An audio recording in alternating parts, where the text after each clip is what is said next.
Hai, jadi hari ini aku mau share pengalaman anjing aku yang muntah, ngeluarin lendir dan ada sedikit darah.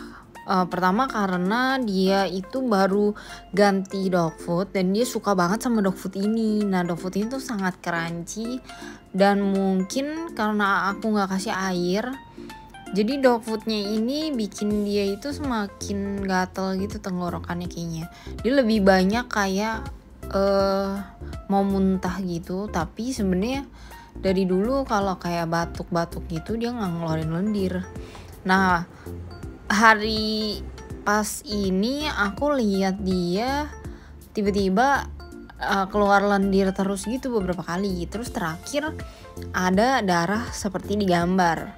Nah, aku panik dong. Tapi sebelumnya dia tuh pernah minum obat Genshef ini dari dokter. Karena yang pas itu dia pernah gigit-gigit tulang, gusinya berdarah. Nah, terus aku coba beli Genshef ini lagi di apotek tapi ada Cefat. Nah, pas itu karena aku mikir obat ini mungkin bisa berhentiin pendarahannya gitu. Jadi aku beli ini terus dikasih sama apotekernya itu sama propolis. Mungkin buat ningkatin daya tahan tubuh. Nah, abis itu aku minumin Cefat Dry Syrup ini selama 5 hari. Sesuai anjuran dokter aku sebelumnya tuh pas itu dia 5 ml. Jadi 2 kali sehari.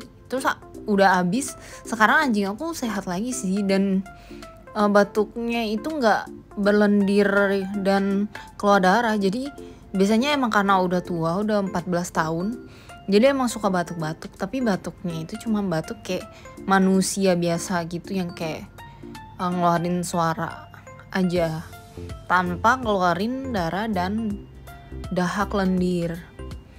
Nah, untuk anjing senior sepertinya untuk sekarang anjing aku sih harus dog foodnya dikasih air atau enggak dia makan kornet aja, karena dan gak bisa makan yang tajam-tajam lagi karena kayaknya gusinya juga udah mulai sensitif.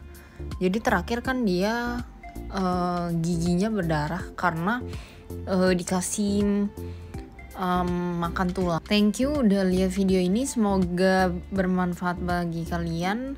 Dan kalau misalnya kalian minumin anjing kalian dengan obat tersebut tapi nggak selesai juga darahnya, harus ke dokter ya.